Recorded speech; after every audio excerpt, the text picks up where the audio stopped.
High বন্ধুরা, share বস চ্যানেলের পক্ষ থেকে সবাইকে জানাচ্ছি আন্তরিক অভিনন্দন। আজকের ভিডিওর মাধ্যমে আমরা জানব পঞ্চায়েত থেকে আরওয়ার তোলার সময় পঞ্চায়েত সেক্রেটারি আমাদের যখন বলে দরখাস্ত জমা দেওয়ার জন্য সেই দরখাস্তটা আমরা কিভাবে লিখব সেই বিষয়ে আজকে এই ভিডিওটি আমি তৈরি করেছি।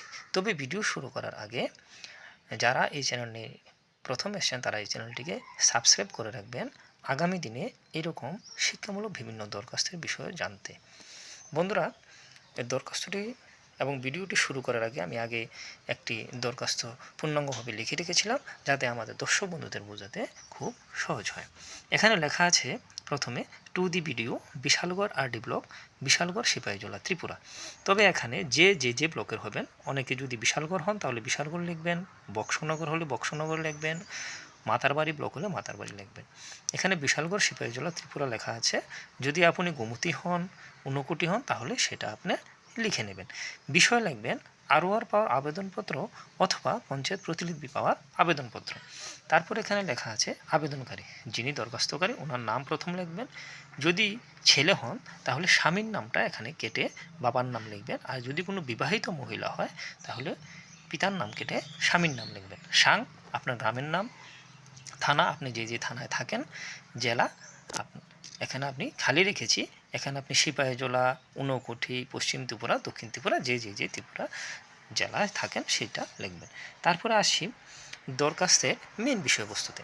এখানে লেখা আছে মহাশয়, অধীনে বিনীত নিবেদন এই যে আমার নিজের অথবা ছেলের অথবা মেয়ের পিআরটিসি বা ওবিসি বা এসসি বা ইনকাম সার্টিফিকেটের জন্য আরওয়ারের একান্ত প্রয়োজন, তাহা পাওয়ার জন্য বিনম্র আবেদন জানাচ্ছি।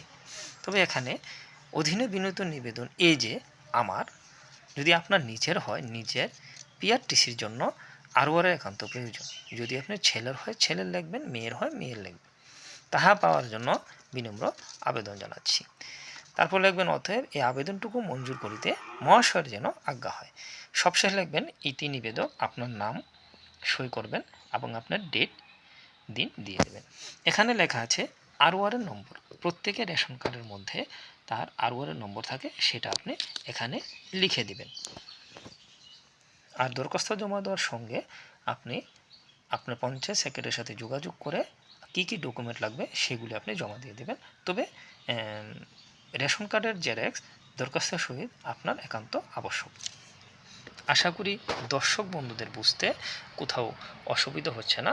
এই দরখাস্তটুকু লিখতে আপনারা প্রত্যেকে সর্বোচ্চ 5 মিনিট সময় দিলে আপনারা সেই দরখাস্তটুকু লিখে আপনারা সঙ্গে সঙ্গে পঞ্চায়েত সচিবের নিকট জমা দিতে পারবেন।